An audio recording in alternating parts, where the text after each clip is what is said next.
Bienvenidos a la clase de hermenéutica de la Escuela Bíblica Esdras. Hoy estaremos hablando acerca de las epístolas o cartas que encontramos en el Nuevo Testamento. Al igual que hoy, cuando recibimos un mail, un mensaje, estamos nosotros leyendo el mensaje y el significado. Es un mensaje de una persona, un destinatario, a otra persona o a un grupo de personas. Hace poco tiempo también, así como en la antigüedad, se acostumbraban las cartas entre personas que se aman, familiares, entre un amigo y otro. También cartas que eran oficiales de parte de un gobierno o que recordaban algún asunto en especial. La persona, cuando no podía ver a la otra persona, le enviaba esa carta donde le escribía acerca de sus sentimientos, acerca de un mensaje especial o le recordaba algo. Esto los mantenía en comunicación. Así también cuando el receptor abría esa carta, sabía que la persona que le había escrito se había tomado tiempo para pensar en esa persona, se había tomado tiempo para escribir las palabras y tenía un sentido especial recibir esas palabras. Es como si esa misma persona le estuviera hablando a través de esa carta. Hoy estaremos viendo entonces las cartas que se encuentran en el Nuevo Testamento. Aunque todavía se acostumbra a enviar documentos oficiales o cartas, ya no es tan común porque ahora todo es digital. Pero las cartas se llevaban un proceso de elaboración, se llevaba tiempo en llegar del remitente hasta el destinatario, y también esas cartas implicaban una gran labor, no solamente en escribirlas, sino también un sentimiento de la persona que quería transmitir al receptor. Al leer las cartas del Nuevo Testamento, piense que el autor mismo, él le está hablando a usted, en este caso, los escribanos. El autor, ya fuera Pedro, Pablo, Juan, Judas, Santiago, ellos le están escribiendo estas cartas a usted. Pero más allá de eso, el que los inspiró a ellos, Dios, a través de su Espíritu Santo, le está hablando a usted. Así que piense que es una carta de amor. Y como esa carta de amor usted la debe de leer esperando recibir no solamente un mensaje a través de sus líneas, sino también el corazón de ese autor hablándole al corazón suyo. Además de eso, lea de corrido toda la carta, una o dos veces. Cuando quiera estudiar algún pasaje de esa epístola, procure leer toda la carta, porque así se escribió. Se escribió pensando en un mensaje completo. Esa carta no fue escrita con capítulos ni versículos, ni con títulos que anteceden a cada párrafo, sino fue escrita por el autor en un solo tema, y fue escrito para que el lector también lo leyera de esta manera. Así que hoy entremos a ver las epístolas y vamos a enamorarnos de esas palabras que las cartas tienen de Dios para nosotros. Esto es lo que veremos el día de hoy. Comencemos viendo la composición o la estructura del Nuevo Testamento donde se encuentran esas cartas.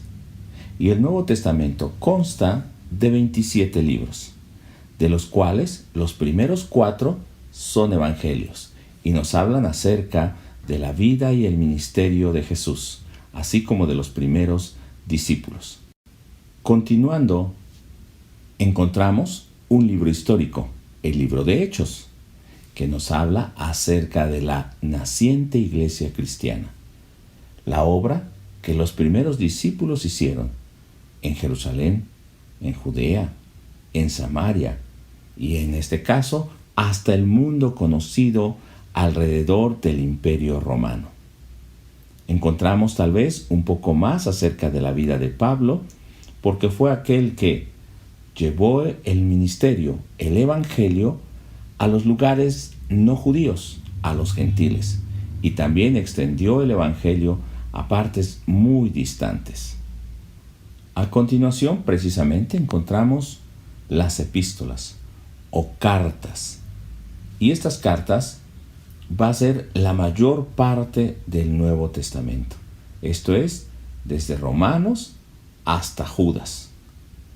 Y finalmente encontramos un libro profético apocalíptico, que precisamente es Apocalipsis. Si nosotros vemos la división del Nuevo Testamento, está compuesta por 21 cartas. Esto es la mayor parte de los libros que se encuentran en el Nuevo Testamento, de los 27 libros. Así que hay una importancia grande en estos libros. Podemos ver también que las cartas, como el Nuevo Testamento, no fue escrito en la manera en que está ordenada en nuestra Biblia. De manera cronológica, tiene un orden totalmente diferente. Así encontramos que Gálatas y Santiago pudieron haber sido escritos en los primeros años del cristianismo, entre el 40 y el 50. Primera y segunda de Tesalonicenses, como primera y segunda de Crónicas, y Romanos entre el 50 y el 60 después de Cristo. De los evangelios, el primero que fue escrito es Marcos, y aproximadamente en el año 60 después de Cristo. También encontramos a Lucas aproximadamente en ese año, Mateo aproximadamente también en el 60, que son contemporáneos, pero Marcos es el primero de todos. Y finalmente Juan de los evangelios, que es entre el 70 y el 100. Luego encontramos entre el 61 y 62 después de Cristo a Filemón, Colosenses, Efesios. El libro de los Hechos lo encontramos entre el 61 y 62. Recordemos que también es escrito por Lucas, entonces seguramente es escrito después del Evangelio de Lucas, porque así nos da la narración del libro de Hechos, continuando con la narración que había iniciado en el Evangelio de Lucas. Entre el 63 al 70 encontramos Primera de Timoteo, Tito, Segunda de Timoteo, Primera de Pedro y Segunda de Pedro. En el año 60 también, contemporáneo a estos libros anteriores, encontramos Hebreos y Judas. Recordemos que dependiendo también el comentario o dependiendo el escritor, las fechas van a variar un poco. Así que por eso hacemos una cronología general de los libros del Nuevo Testamento, aunque cada uno de ellos va a tener una fecha muy específica. Así entre el 70 y el 100 encontramos los últimos escritos, que en este caso, si nos damos cuenta en pantalla, tenemos Juan, las epístolas de Juan, y que no están escritas totalmente en orden como nosotros las tenemos. Y finalmente Apocalipsis, que siendo Juan el discípulo más joven, tuvo oportunidad de escribir en fechas posteriores. De las 21 epístolas del Nuevo Testamento, también tenemos una división. Las primeras son llamadas cartas paulinas, escritas precisamente por Pablo, y son el mayor número de las epístolas que encontramos en el Nuevo Testamento, es decir, 13. Estas son Romanos, Primera y Segunda de Corintios, Gálatas, Efesios, Filipenses, Colosenses, Primera y Segunda de Tesalonicenses, Primera y Segunda de Timoteo, Tito y Filemón. Enseguida encontramos las cartas generales, epístolas católicas o universales. Dentro de este género epistolar encontramos a Hebreos, Santiago, Primera y Segunda de Pedro, Primera, Segunda y Tercera de Juan y Judas. Si vemos, las cartas paulinas fueron escritas por Pablo. Las cartas generales o universales normalmente tienen el nombre de su autor, excepto Hebreos, que no sabemos quién fue el autor. También el autor Santiago, su nombre real es Jacobo, aunque lo tradujeron al español como Santiago, por el nombre de San Jacob.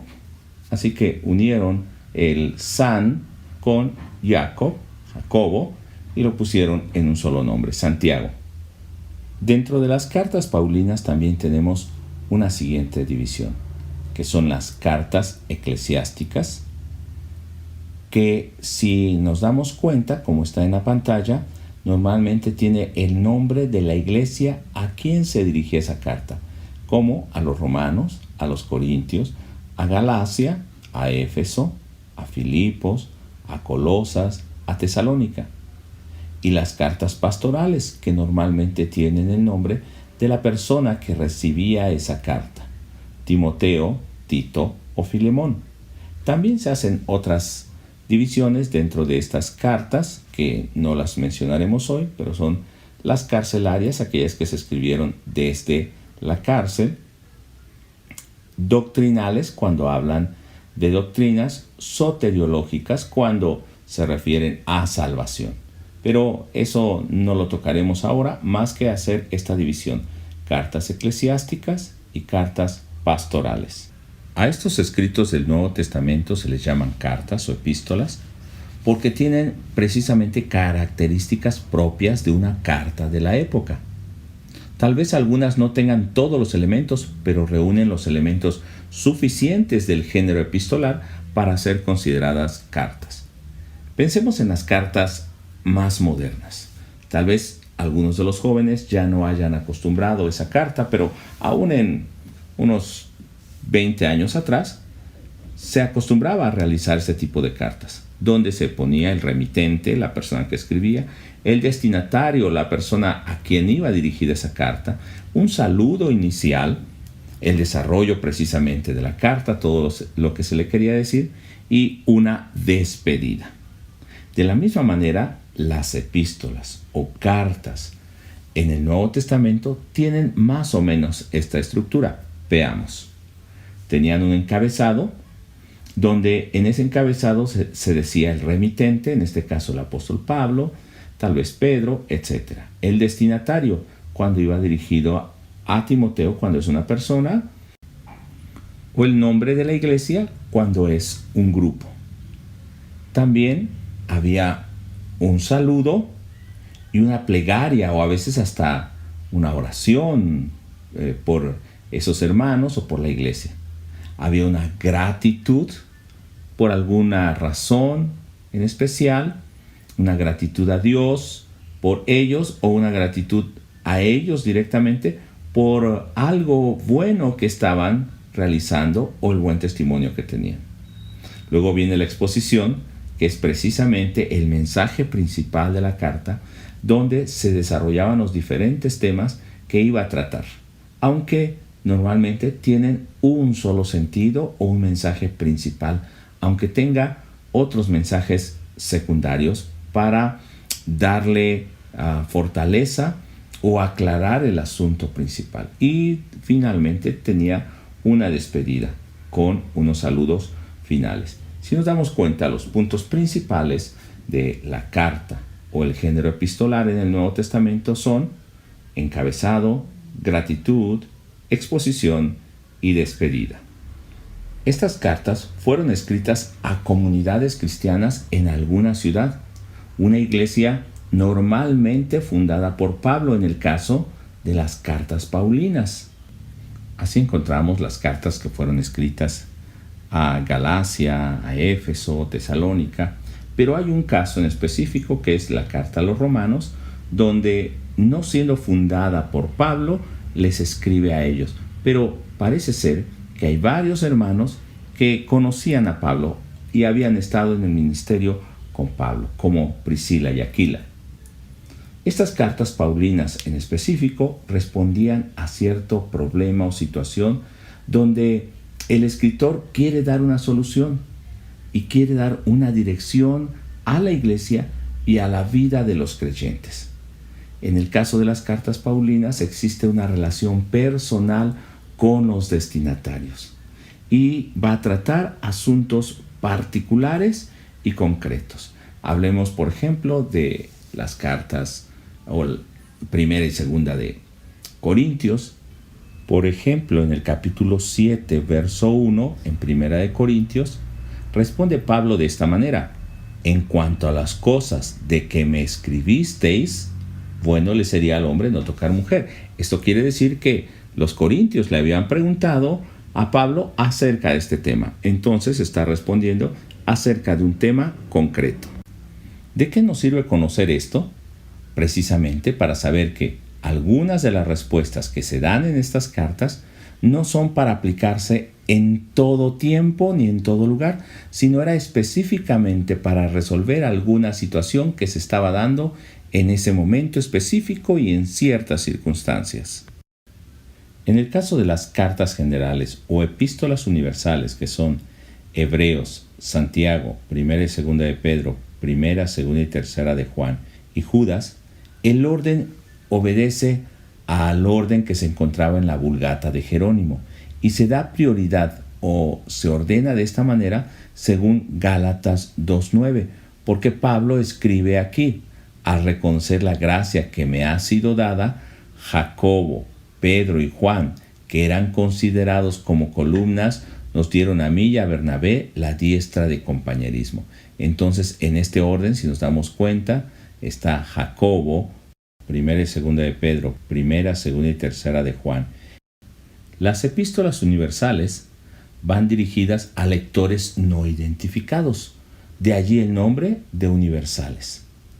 Los lectores son cristianos de diferentes lugares, y a diferencia de las cartas de Pablo, que estaban dirigidas específicamente a una persona o iglesia, en este caso es a todos los lectores creyentes de ese momento y también sería para nosotros.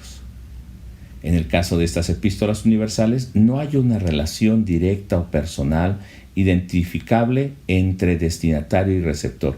Por allí también las epístolas de Juan, parece ser que era muy conocido de aquellos sus receptores, pero en general no tiene nombrado quién es el receptor.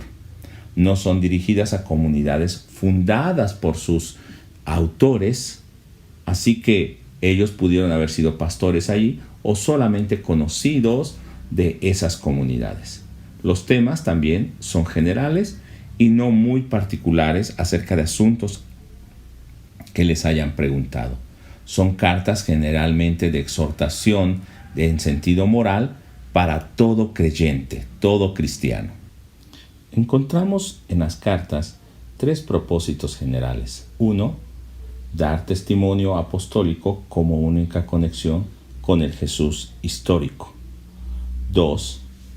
Mostrar la verdadera ortodoxia que se evidencia en una práctica correcta, o lo que se llamaría ortopraxis. Esto es, una correcta fe o correcta creencia que lleve a una correcta práctica. Y tercer punto, la escatología como un aliciente para el cristiano que está pasando por pruebas. Y esto nos habla sobre la segunda venida y juicio. Escatología significa aquella última verdad o la verdad final, también conocida como la doctrina de las últimas cosas. Hablemos de las características de las epístolas en el Nuevo Testamento. El tema recurrente va a ser la muerte y resurrección de Jesús. Los autores consideran la obra del Espíritu Santo como indispensable en la obra de salvación. También están escritas para corregir las enseñanzas falsas o las doctrinas torcidas, para aconsejar en asuntos prácticos y reales de la vida de los primeros cristianos, establecer normas de conducta morales que aparecen en las epístolas como expresión del carácter de Dios que fue revelado por Jesucristo. Esto es, cómo pueden aplicar su creencia, la doctrina o la fe en su vida diaria.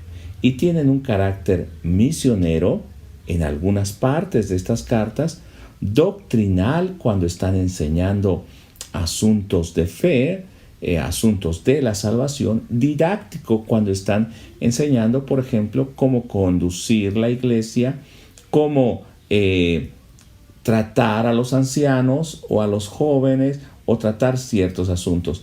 Y soteriológico cuando precisamente hablan de la muerte y resurrección de Jesús, Esto es, están tocando el asunto de la salvación por fe, por gracia, solamente a través de Cristo y no por obras. Considerando lo visto hasta este punto, debemos entonces entender que cuando leemos una epístola, debemos seguir el tema general de toda la carta, y cuando nosotros tenemos un texto en estudio, debemos entender cómo ese texto se está relacionando con el resto de toda la epístola, de las demás epístolas del autor y con todo el Nuevo Testamento. Claro, que sea también algo sustentado por toda la Biblia. Y entonces, entendiendo eso, sabremos si ese tema o esos versos que están en estudio realmente tienen un carácter doctrinal o es didáctico para una situación en específico en ese momento, o si es un tema de salvación. Entonces le daremos esa prioridad. Además, tendremos que hacer todo el trabajo hermenéutico que hemos ya realizado en nuestras clases anteriores, pero considerando que esta carta tiene estas características que hemos visto hasta este momento.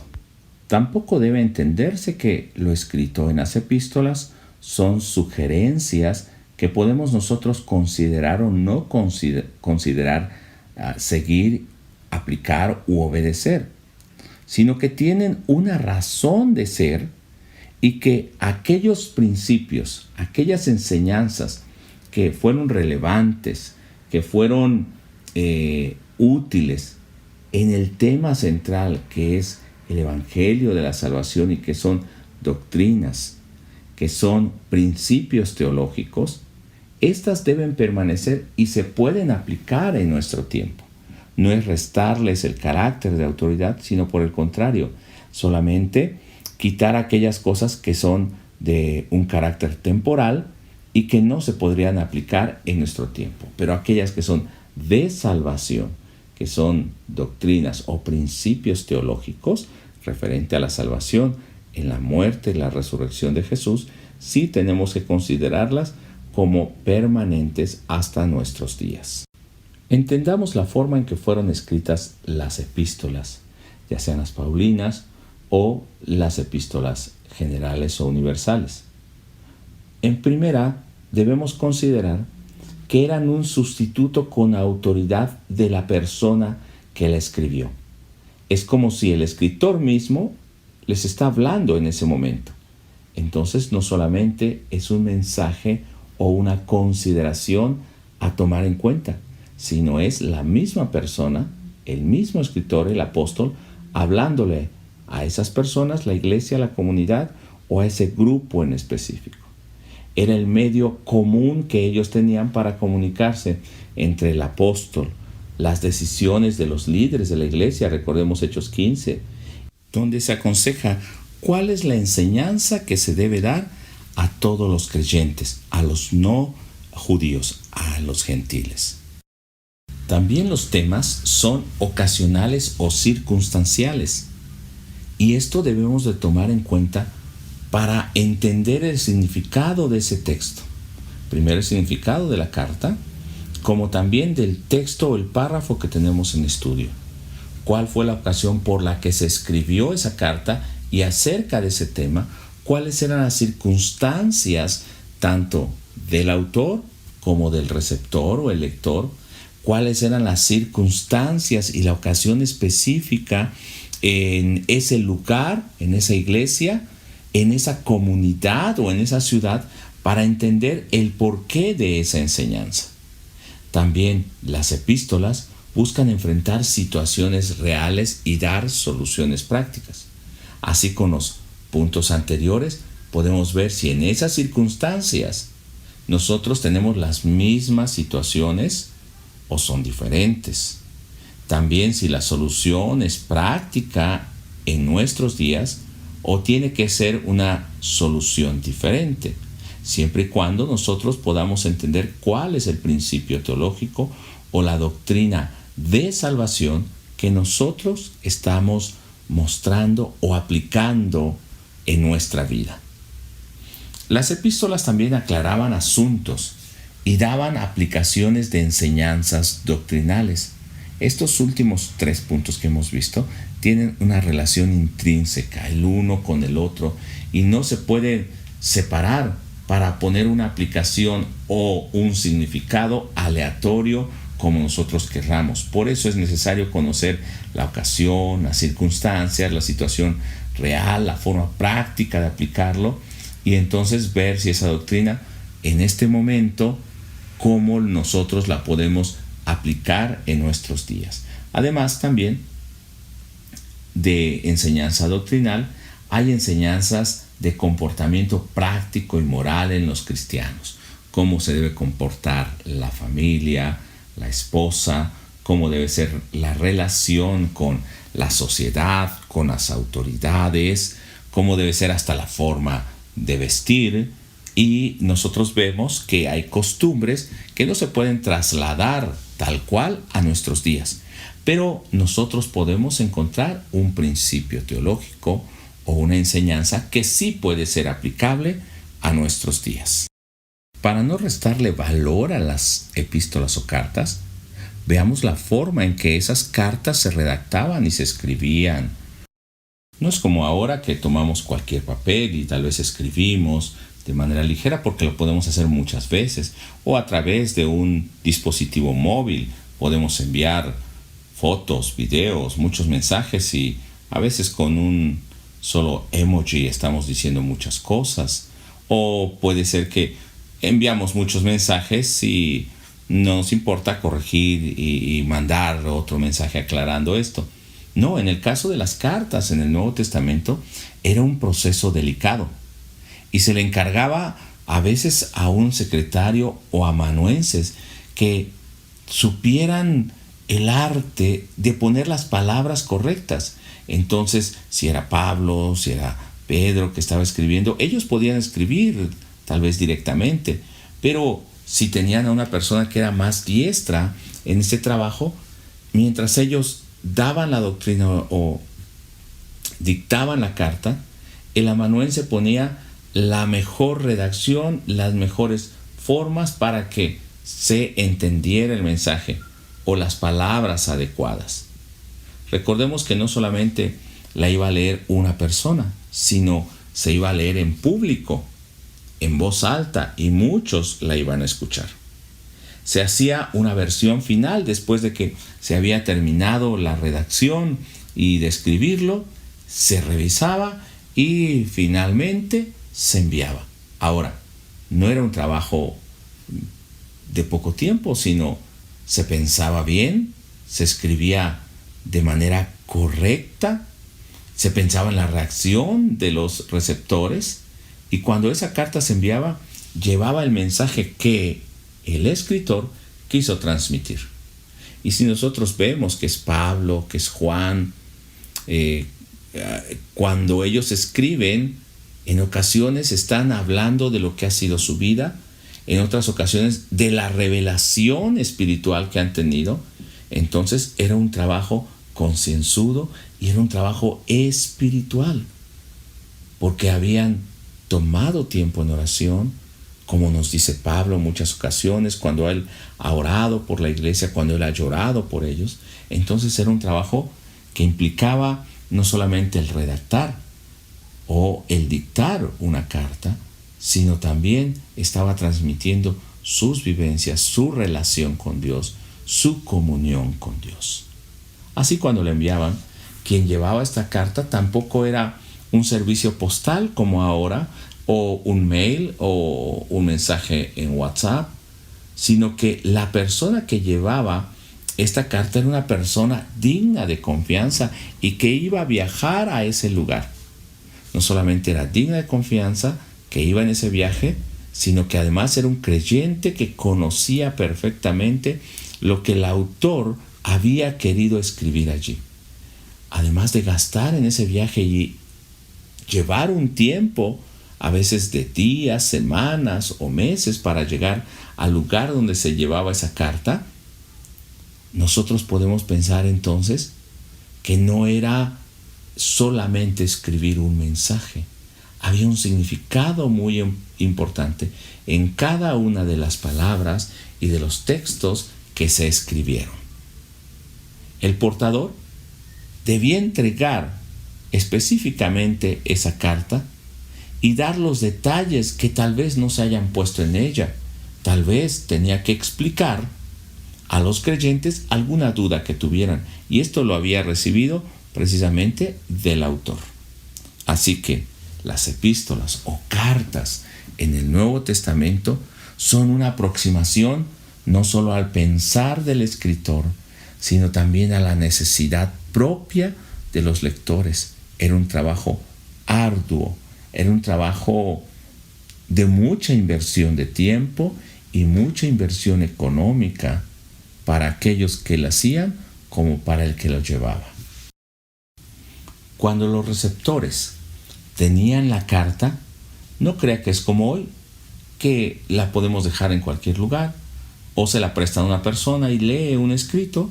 No, se tenía que leer en voz alta varias veces ante la iglesia de creyentes, y a veces podían ser circulares de iglesia en iglesia, y el que leía debía saber también bien el mensaje y el significado de esa carta para poder explicar a los oyentes qué es lo que el autor había querido decir. Así que también los lectores, los escuchas, el auditorio que recibía esa carta, se sentía no solamente motivado por las palabras del autor, sino sabía que era el mismo autor que estaba pensando en ellos cuando escribió. Así que lo recibían con mucho gozo.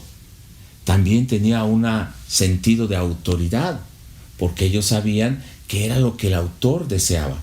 Entonces ellos escuchaban con atención. Por eso lo leían varias veces en voz alta. Si algunos no sabían leer, bueno, esta era la manera de que todos escucharan, además de que todos se enteraran de lo que decía el autor, de la doctrina, de la enseñanza, de la corrección o exhortación que estaba haciendo. Entonces el lector tampoco era alguien apacible, sino que sabía que esa carta era de mucho valor, no solamente por el proceso de haberse escrito, sino por la enseñanza espiritual que traía a su vida. Así que hoy, cuando nosotros leemos una epístola, ¿de qué manera estamos leyendo esas cartas? ¿Con esa misma intensidad como el que leía en voz alta, el que llevaba la carta, como los lectores, esperando que el mismo autor les hablara? Hoy pensemos que no solamente es Pablo que nos habla, sino es Dios mismo que nos está hablando a través de esas cartas. Es Jesucristo que está hablándole a su iglesia para que nosotros podamos recibir la enseñanza o la exhortación.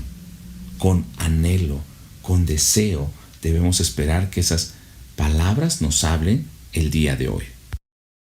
Así que nuestro trabajo hermenéutico no debe ser a la ligera, porque tanto el que escribió se tomó ese tiempo. Dios inspiró a esa persona. El amanuense buscó las palabras adecuadas. El portador de esa carta sabía bien el mensaje y lo podía explicar. Los pastores, al leer esa carta, se sentían emocionados y motivados. El lector sabía que había una enseñanza en ellas dignas de vivirse en la vida práctica.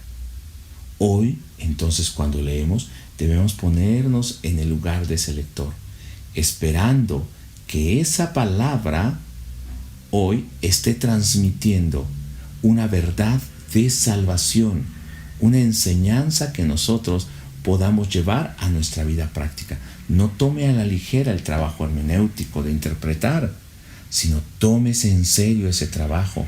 Ore, estudie profundamente el texto, busque la ayuda necesaria, tanto en el Espíritu Santo como en toda la Biblia, y puede ser que en algunos libros también que nos ayuden a entender el significado de ese mensaje. Por tanto, quiero darle una advertencia. Tenga mucho cuidado. Verdaderamente tenga cuidado. Entonces, porque fue un trabajo integral del Espíritu Santo, el autor, para que nosotros podamos recibir ese mensaje. Entonces, no llegue a demasiadas conclusiones solamente a partir de un texto o de una carta. Tómese el tiempo para leer la carta completa. Buscar en las demás cartas que esa enseñanza, ese significado sea correcto, y buscar en la Biblia para que entonces podamos realmente tener el significado, la ortodoxia, ese significado para esa fe correcta, y entonces la podamos aplicar de manera recta. Tenga mucho cuidado, no saque conclusiones a la ligera. Tómese el trabajo para leer varias veces, para entender el significado, para estudiar.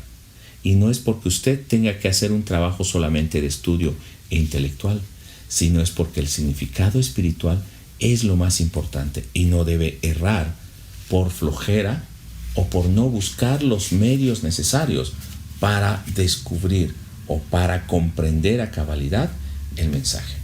También tenga mucho cuidado y procure construir lo mejor posible la situación que originó la carta, la razón de esa carta. Porque entonces, entendiendo esa situación, las condiciones reales, teniendo el contexto, va a tener una mejor interpretación de ese texto, encontrará el significado correcto y entonces aplicará de manera correcta. Pasemos a un tema central en nuestra clase. ¿Cómo interpretar entonces las epístolas o cartas? Tanto las paulinas como las generales que encontramos en el Nuevo Testamento. Y recordemos que tenemos 4 puntos básicos para hacer la hermenéutica de un pasaje bíblico, para interpretar. Empecemos con el primer punto. 1. Tenemos que comprender el texto en su contexto original. Y recuerde que usted ya ha hecho un trabajo previo, el cual ya pusimos por escrito, lo desarrollamos. A algunos tal vez les hizo falta escribir algo. Por ejemplo, algunos tal vez no pusieron la estructura de toda la carta y pudieran pensar que no es tan importante. Pero es muy importante porque en base a eso nos damos cuenta en qué contexto está inmerso el pasaje que tenemos en estudio. Y entonces sabremos si está en relación con el pasaje previo, el siguiente o un pasaje distante. Si no, estaremos usando aún ese pasaje fuera de contexto. Por eso, va a ser oportunidad de que usted pueda revisar y corregir aquellas cosas que hicieron falta o que estuvieron mal. Mire, en este primer punto debemos buscar al leer no solo el pasaje, sino la carta completa, las primeras impresiones que tenemos acerca de esta carta. No quiere decir que todas sean correctas, pero vamos a poner aquellas primeras impresiones que tenemos y posteriormente vamos a ir revisando cuáles son correctas, cuáles son incorrectas. Enseguida vamos a ver el contexto histórico-cultural del escritor y de los receptores o la audiencia, para poder entender la razón y el mensaje, el significado del mensaje real. A continuación, es muy importante, y lo tenemos hasta en rojo, debemos resumir lo reconstruido en 1 o 2 párrafos. Ustedes hicieron ya un trabajo un poco más extenso. Ahora, de esa información que tienen hasta este punto, van a resumir en 1 o 2 párrafos solamente. Posteriormente, vamos a ver el contexto literario, que ustedes ya hicieron todo un análisis acerca de este contexto literario. Pero también vamos a ver algo muy importante.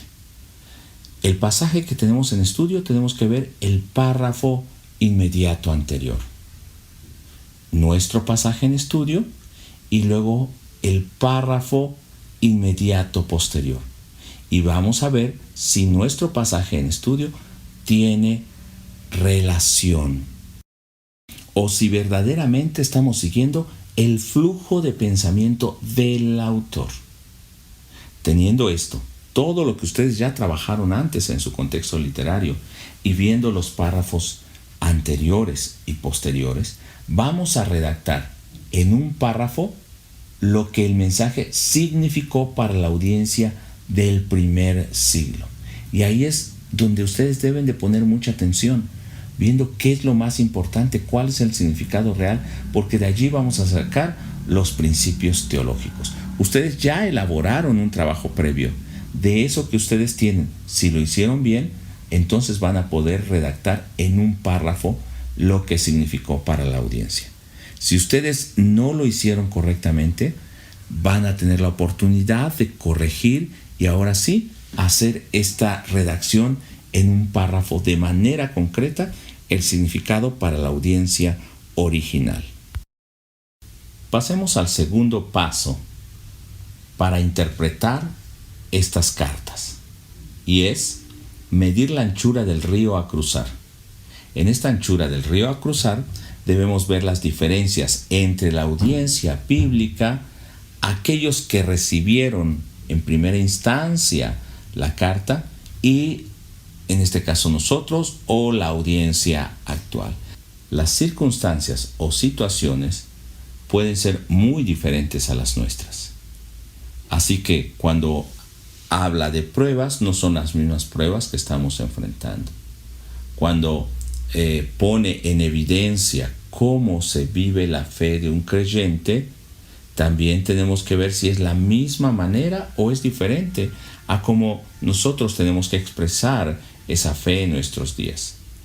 Y cuando ya hemos hecho o hemos visto las diferencias, hemos hecho un escrito a conciencia, lo vamos a redactar nuevamente. Hacemos un resumen en un párrafo que describa esas diferencias que definen la anchura del río a cruzar.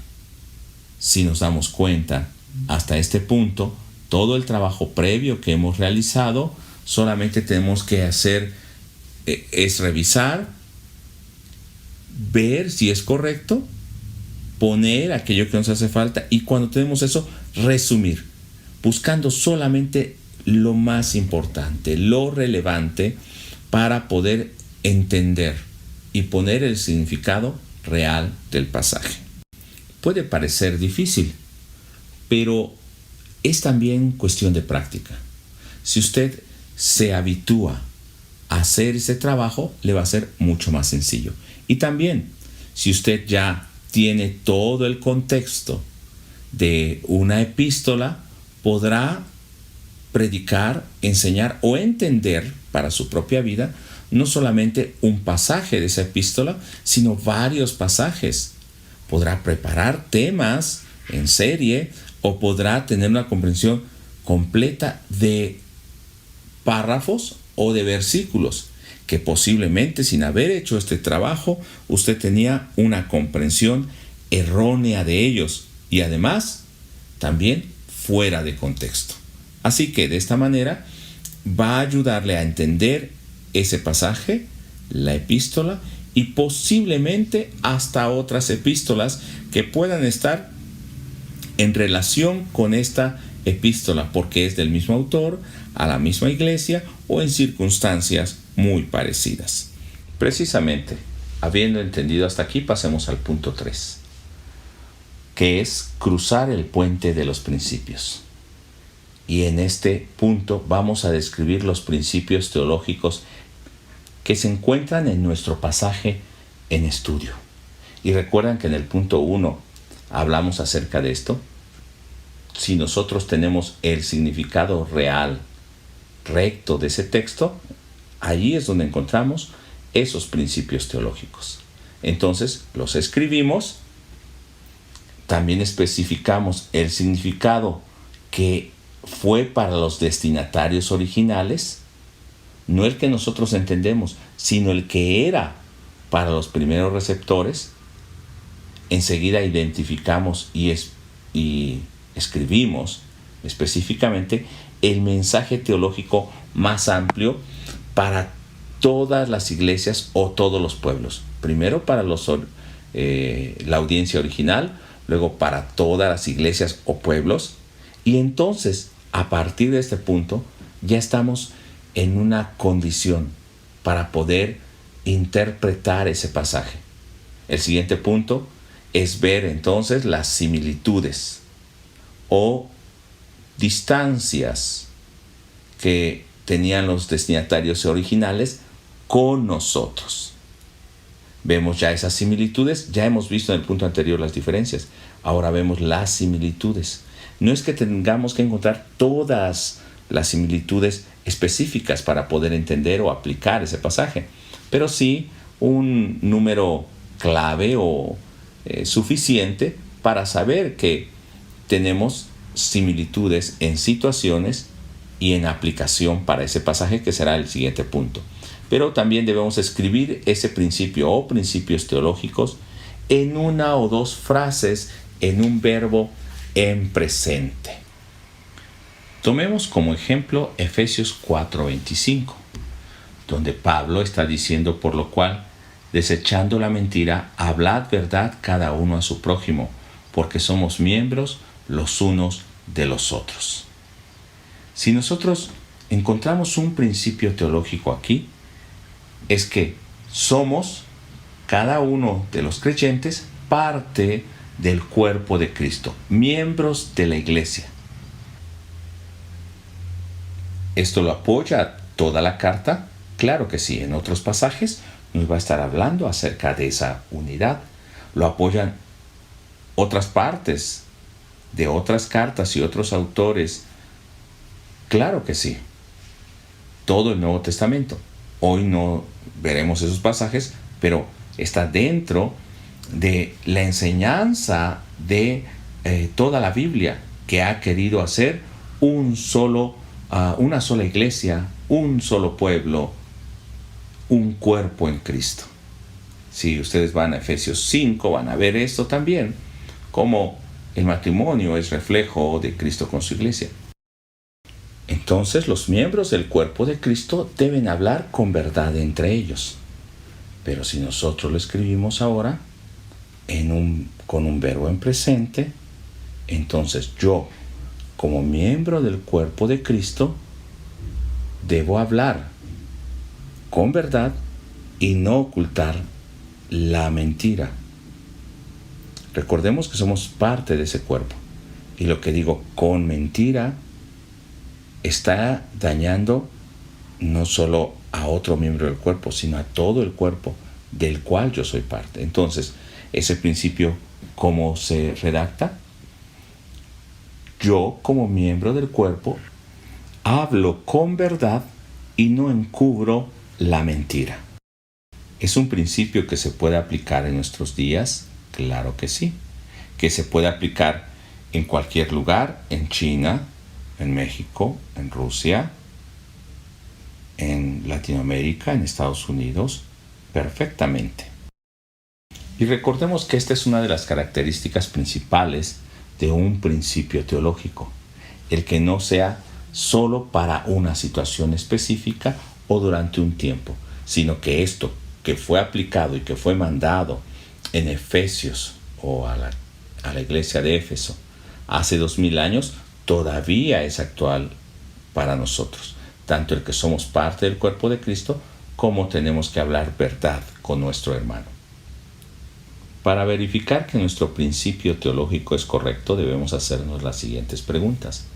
¿Se refleja ese principio en el texto que estoy estudiando, que estoy leyendo? Sí. Bueno, entonces es un principio. No, entonces yo estoy sacando un principio de un texto que no tiene relación. Y eso no es correcto. O estoy poniendo un principio ahí que tampoco es correcto.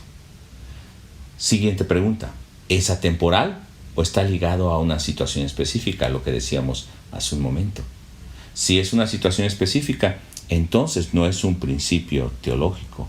Si se puede aplicar, eso es atemporal. Si se puede aplicar en cualquier tiempo, entonces es un principio. Si solamente se puede aplicar en un momento dado, eso no es un principio teológico. Siguiente pregunta. ¿Está condicionado por la cultura? Si está condicionado por la cultura, entonces no es un principio teológico. Es una costumbre, uso cultural, o puede ser parte de la moral propia de una cultura, mas no es un principio teológico, no es un principio bíblico. Siguiente pregunta. ¿Es coherente con la enseñanza del resto de la Biblia? Si tiene coherencia con toda la Biblia, es un principio teológico. Si solamente lo estamos basando en un pasaje y no hay coherencia con toda la enseñanza de las Escrituras, eso no es un principio teológico. Finalmente nos debemos preguntar, ¿es relevante para la audiencia bíblica original quienes recibieron esa carta, así como es relevante para nosotros como iglesia, para los creyentes de este tiempo? Si no es relevante para aquella audiencia bíblica original, tampoco debe ser relevante para nosotros. O sea, no tiene esa importancia. Si fue relevante para ellos, tiene que ser relevante para nosotros. Con estas preguntas nos damos nosotros seguridad de que verdaderamente es un principio teológico. Y finalmente pasamos al punto 4 de nuestra interpretación hermenéutica. Comprender el texto en nuestro contexto. Y aquí es donde ese principio teológico que acabamos de redactar lo vamos a aplicar. ¿Cómo aplicar esos principios teológicos en la vida cotidiana, en la vida diaria, en la vida real?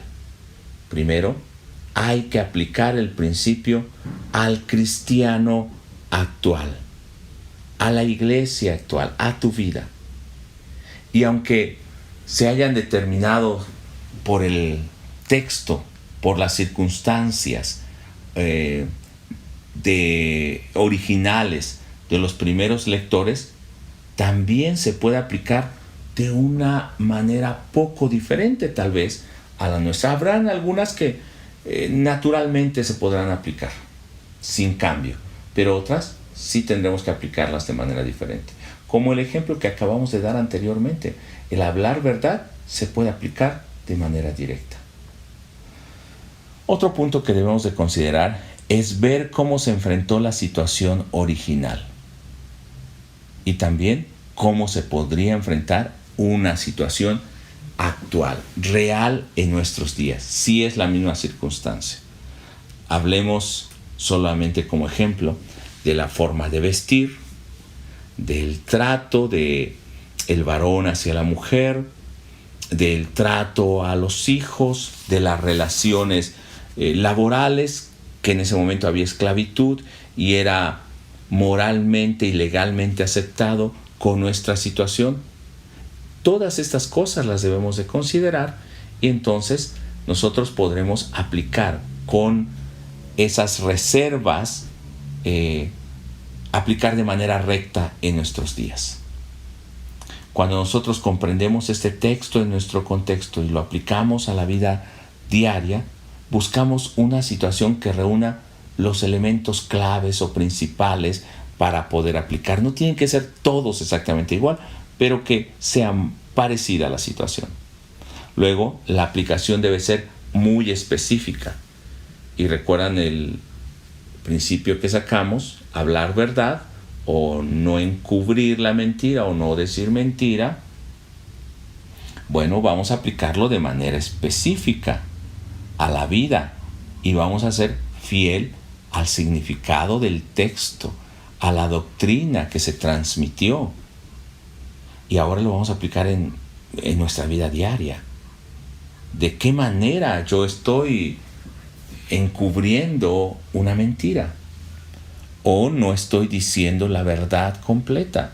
Si nosotros fuésemos administradores, si nosotros no estamos hablando con verdad a nuestros hijos, a la iglesia, no sé, alguna situación concreta donde nosotros podamos ver que aún por no decir completamente las cosas, estamos encubriendo algo. Esto no debe ser. Y en eso específico es donde nosotros vamos a ser más claros y vamos a aplicar la verdad, ese principio teológico. Ahora, el siguiente punto es lo que es relevante para la iglesia o para los primeros escuchas, ¿se acuerda? Ahora, sí es relevante para la audiencia moderna, para la iglesia. Si no, no sería un principio que debemos aplicar. Esta de la verdad y de ser parte del cuerpo sí es relevante y debemos aplicarlo. Evitemos, como habíamos dicho antes en el principio, hablar en futuro o de una manera subjuntiva que podría ser o debería. No, porque no vamos a llegar a una aplicación concreta. Tampoco debo de hablar verdad. Si se acuerdan, nosotros escribimos en presente. Como parte del cuerpo, hablo verdad. No encubro la mentira. No es que debo. No es una sugerencia. Entonces, ese último punto es muy importante. Se debe obedecer eso aprendido. ¿De qué manera hoy voy a hablar la verdad? ¿Cómo lo voy a aplicar? Para usted que está meditando, no debe ser algo difícil, porque esto lo puede aplicar en su vida diaria. ¿Qué es lo que está encubriendo en su trabajo? No está llegando a tiempo, posiblemente hasta la escuela, no está cumpliendo con sus obligaciones en tiempo. Entonces debe hablar con verdad cuál es la situación que está pasando, que no ha cumplido, ponerse a cuentas, etc. Usted sabrá la situación muy específica. Con su esposa tal vez, en lo económico, no apoyando en algunas labores de la casa, está perdiendo el tiempo. Hace falta algo en la casa y usted debe suplir eso, debe arreglar esa situación y no lo está haciendo. No encubra, no esté engañando que no puede hacer las cosas y diga la verdad. Entonces se debe obedecer lo que se ha aprendido. Recuerde finalmente en las epístolas, debe redactar. Así como hemos escrito todo, esa aplicación también se debe redactar de manera concreta. ¿Para qué sirve esto? Para nuestra vida, entender el significado real, pero también cuando nosotros enseñamos o predicamos, para que los escuchas, el auditorio, tenga una referencia, como en su vida diaria puede aplicar ese principio teológico que ha aprendido, cómo aplicar el significado de ese texto en su vida diaria. Recuerde esto, las epístolas o cartas del Nuevo Testamento permiten ver entonces la lucha de aquella iglesia primitiva y nosotros abrimos la ventana y la puerta para entrar en esa lucha y entender el corazón, la actitud de las personas y entender el pasaje que se ha escrito. Y también va a proveer instrucciones y consejos. Y yo añadiría mandamientos, porque a veces pensamos que en el Nuevo Testamento no hay mandamientos. En ocasiones cuando es imperativo y ese principio es hasta nuestros días o es un mandamiento de Jesús para ser aplicado, debe ser considerado de esta manera, como un mandamiento para vivir una vida piadosa. Esto es una vida recta, una vida real como creyente y digna del Evangelio. Esto es lo que nosotros acabábamos de ver hace un momento, la ortodoxia, entender correctamente el significado, la doctrina para tener una fe correcta, un conocimiento correcto de fe para llegar a este punto de la aplicación que es la ortopraxis, la correcta aplicación de esa fe correcta. Cuando nosotros tenemos una aplicación incorrecta, seguramente tenemos una fe incorrecta porque entendimos mal el significado del texto de nuestra vida. Así que es muy importante el trabajo hermenéutico que estamos realizando. Yo les invito a que con esto que hemos aprendido el día de hoy y el trabajo previo que ustedes tienen, desarrollen ahora haciendo estos resúmenes, porque nosotros estuvimos en una carta, trabajando en una carta. Desarrollen estos resúmenes para que nosotros lleguemos precisamente a una aplicación concreta. Lo que le haya hecho falta redactar, redáctelo nuevamente. Si necesita corregir, corrija nuevamente. Posiblemente necesita agregar algo, agregue aquello que es relevante o importante. Porque no es un trabajo solamente para ser calificado. Es un trabajo realmente para su vida, porque se está acercando al mensaje que escribió un autor inspirado por Dios, y es Dios mismo que le está hablando a usted. Además, cuando termine este trabajo, va a estar en posibilidad de comprender más ampliamente toda esa epístola que estamos trabajando. Así que yo le invito a realizar este trabajo y hacerlo de manera concienzuda, dedicada, pero también tómese tiempo para orar, para que sea un trabajo espiritual y edificante para su vida. Dios le bendiga, hermano, alumnos de la escuela, y nos vemos en la siguiente clase, donde estaremos también hablando acerca de cómo aplicar la hermenéutica en las otras partes de la Biblia, como los evangelios, los libros proféticos del Antiguo Testamento o los libros sapienciales. Nos vemos hasta la siguiente. Dios les bendiga.